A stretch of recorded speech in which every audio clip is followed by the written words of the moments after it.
¿Qué es la narrativa?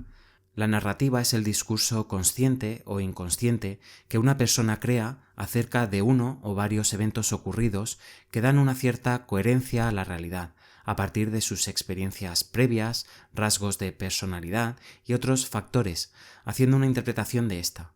La narrativa o relato es un término que está últimamente muy de moda, sobre todo en el ámbito político, pero también se usa mucho en la psicología, especialmente cuando hablamos de narcisistas. ¿Por qué es tan importante este término para entender el trastorno narcisista? En este vídeo analizamos esta palabra y cómo los narcisistas te controlan a través de la narrativa. Al final del vídeo os recomiendo una película en la que se ve precisamente qué es esto de la narrativa. Pero antes, si eres nuevo o nueva en el canal, por favor, suscríbete y dale a like para hacer que el vídeo llegue a más personas. Muchas gracias.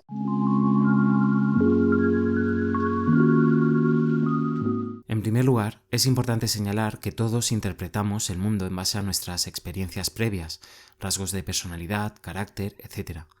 Nadie está a salvo de esta subjetividad, y es que somos seres humanos y la subjetividad nos acompaña allá donde vamos. Por lo que hay que aclarar en primer término que todos creamos una narrativa acerca del mundo que nos rodea y de lo que nos sucede, para de esta manera interpretarlo. La gran diferencia que hay entre la narrativa de un narcisista con el resto de personas es, para empezar, la gran distorsión que hay con la realidad. Todos aportamos nuestras pinceladas de subjetividad a un hecho ocurrido. Sin embargo, la narrativa de un narcisista se caracteriza por estar totalmente alejada de la realidad cuando les interesa. Usarán elementos reales con elementos imaginarios que solo les favorezcan a ellos, y lo harán de forma consciente. El uso de elementos reales con elementos convenientemente añadidos a la narrativa le da mayor credibilidad a esta, y obtienen mayor influencia sobre quien va dirigida. Quien controla el pasado, decía la consigna del partido, controla el futuro. Esta frase, extraída del libro 1984 de George Orwell, hace referencia a cómo controlar la narrativa de lo que ha sucedido y lo que no, otorga poder al poseedor de esa narrativa y le abre las puertas del futuro con más poder. Por ejemplo, un narcisista haciendo uso de la típica frase de Luz de Gas, «eso nunca ocurrió», cuando sí que ha ocurrido, está no solo intentando crear una versión distinta de lo que ha sucedido, sino que además lo está haciendo para salir él beneficiado y continuar con el control sobre la víctima. ¿Esto significa que los narcisistas son psicóticos que no tienen contacto con la realidad? Para nada, ellos saben perfectamente lo que ocurre a su alrededor, pero más bien no quieren que tú lo sepas.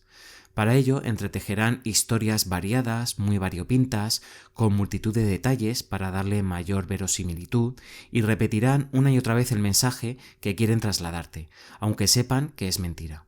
Puede que en algún momento cambien de versión de acontecimientos, haciendo que todas tus alarmas salten a la vez, aunque normalmente se adhieren a la primera versión dada para así darle mayor fuerza y credibilidad. Y es que si hay algo que un narcisista sabe hacer muy bien es mentir. Siento mucho decirlo, pero nos ganan al resto en esto. Mientras que a ti ni siquiera se te pasa por la cabeza, para ellos es un arte bastante perfeccionado. ¿Y por qué hacen esto? Bueno, como sabes, lo que mueve a un narcisista sobre todas las cosas es el control sobre ti y el control sobre su propia imagen y apariencia. Así que, si en algún momento ven que pueden perder cualquiera de estas dos cosas, empezarán a tejer su red de engaños y mentiras, aunque normalmente empiezan haciéndolo desde el principio, en la fase de love bombing, mostrándose como no son. Esto normalmente solo trae devastación psicológica a la víctima, cuando se da cuenta de todas las mentiras y todos los agravios cometidos, aunque pueden pasar meses o incluso años hasta que la víctima empieza a sospechar. ¿Pero la narrativa solo sirve para distorsionar y mentir sobre el pasado? No, también sirve como guión de lo que el narcisista espera en el presente y también en el futuro. En realidad, para un narcisista, la narrativa es como una obra de teatro. Define el pasado, pero también se proyecta sobre el presente y el futuro. El significado de cada elemento en esta obra de teatro va a estar previamente asignado, así como los roles. Es decir, ellos harán un reparto de personajes casi al iniciar la relación. Muchas personas adoptarán el papel que el narcisista les ha asignado y muchas otras no. y es que, como podrás suponer, el narcisista siempre se reserva los mejores y más estelares papeles. O bien es el héroe del cuento, el príncipe azul, el que viene y te rescata, o bien es la víctima desvalida al que maltratan siempre y al que nadie entiende. Sea cual sea el papel que se auto-otorga el narcisista, nunca asumen responsabilidades, porque nunca se equivocan, tienen derecho a todo y a más, y la víctima nunca va a estar a su altura, y digo esto último entre comillas, por supuesto. Evidentemente, a ti te tocará interpretar los peores papeles del cuento, o bien la bruja sin corazón, la esposa abnegada que mira para otro lado, o la del chivo expiatorio cuando algo sale mal. En cualquiera de los casos, los papeles que la víctima interpreta, o mejor dicho, es forzada a interpretar, en muchas ocasiones, le salen luego muy caros.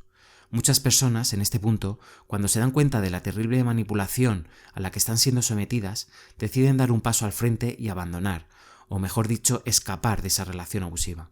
En muchos otros casos, la víctima se queda interpretando un papel que no les corresponde para nada, que se lo ha impuesto el narcisista y que en el peor de los casos, ésta lo asimila como propio. En este sentido, el narcisista sería como un actor de teatro, que bromas aparte, de eso tienen bastante, siempre interpretando el mismo papel, el de príncipe azul o víctima desvalida, siendo la audiencia del teatro la que va cambiando. ¿Pero por qué es tan fácil caer en la narrativa de un narcisista, con todo lo distorsionada que está? Recuerda que su papel fundamental, por lo menos al principio, es de alguien encantador, todopoderoso, omnisciente, el que todo lo puede, el que todo lo sabe, etc.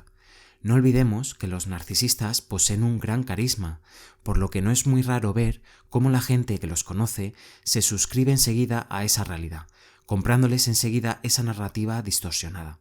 Las víctimas, en realidad, no saben que todo eso es fachada, por lo menos al principio. Como he dicho antes, no solo tienen un papel asignado para ellos en su narrativa, sino también para los demás. Esto se da una y otra vez de bruces contra la realidad, ya que al final la realidad se abre paso. La diferencia entre su grandioso self, o dicho de otra manera, la idea que tienen de ellos mismos, y la que es en realidad, colapsan y chocan. A esta diferencia, el autor Sam Vaknin lo llama The Grandiosity Gap, o la brecha de la grandiosidad. En muchas ocasiones, la gente que rodea a los narcisistas se niega a interpretar los papeles o roles que el narcisista les otorga a ellos. Pueden rebelarse, estar cansados, o pueden abandonar al narcisista por esta razón e irse a otro lado. El narcisista, por tanto, tiene que hacer frente o aprender a manejar el dolor que produce el darse cuenta de esta separación entre su propia percepción de las cosas y lo que es en realidad.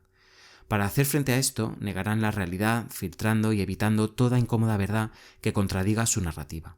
Cuando este mecanismo de afrontamiento falle, elaborarán una nueva narrativa que se acomode e incorpore datos del anterior relato, pero convenientemente modificados. Por lo que recuerda, todos tenemos un relato sobre los hechos acaecidos y es normal que así sea. Podemos llenarlo de pinceladas de subjetividad, pero normalmente tendemos a adherirnos a la realidad. En cambio, los narcisistas entretejen una elaborada narrativa, o mejor dicho, un cuento, para ser ellos siempre las víctimas y no los verdugos, los que han sufrido en una relación determinada, los que han dado su brazo a torcer miles de veces para que la relación funcionase, cuando precisamente ha sido más bien al contrario. Por supuesto, a la víctima la convierten en verdugo, haciendo el famoso intercambio de la culpa. Por lo que en la narrativa del narcisista solemos encontrar gaslighting o luz de gas, elaborados detalles añadidos muy convenientemente, dudas razonables que hacen que la víctima se devane todavía más los sesos para averiguar la verdad, intercambio de la culpa y un férreo control sobre el relato que se traduce en un mayor control sobre ti. Debes tener en cuenta todas estas características para identificar cuando estás metido de lleno en el cuento de fantasía de un narcisista. Ya te digo que no es fácil, ya que no hay nadie como ellos para contar historias y hacerlas creíbles. Mienten con tanta facilidad que, como reza un dicho en España, mienten más que hablan. Mientras que a muchos de nosotros nos cuesta mentir, para ellos la mentira es su lenguaje natural. La víctima suele dar por sentado que el narcisista le está diciendo la verdad, sobre todo al principio, porque ésta piensa que las personas no suelen mentir o que les cuesta hacerlo al igual que ellas hacen, hasta que se dan cuenta de la dura realidad. Por lo que te invito a no comprarle más el relato al narcisista. Abandona esa idea de que en algún momento te hayan dicho la verdad. Sé que es algo muy duro, diría casi que devastador, pero es un paso importante para empezar tu recuperación. Valídate a ti mismo. Rodéate de gente que te quiere y te comprende. Por cierto, la película que os recomiendo es El último duelo, dirigida por Ridley Scott. Está protagonizada por Matt Damon, Jodie Comer y Adam Driver. Ambientada en la Francia del siglo XIV, cuenta la historia de Marguerite Carrouche, que declara haber sido violada por el caballero Jacques Legris, el mejor amigo de su marido. Al no creerla a nadie, su marido, Jean de Carrouche, acusa a su mejor amigo ante el rey Carlos VI, quien decide autorizar un duelo a muerte entre ambos. Es muy interesante porque está narrada desde el punto de vista de los tres protagonistas, por lo que es un ejemplo perfecto sobre el uso de la narrativa de la que estamos hablando. Os la recomiendo. Por cierto, ¿has visto la película? ¿Quieres comentar algo sobre la narrativa que le compraste a tu narcisista particular? ¿Cómo dejaste de hacerlo? Por favor, escríbelo en la parte de los comentarios. Bueno, hasta aquí el vídeo de hoy. Dale a like si te ha gustado y compártelo en tus redes sociales. Suscríbete y dale a la campanita para recibir más vídeos así. Te mando un abrazo y mucho ánimo en tu camino a la recuperación.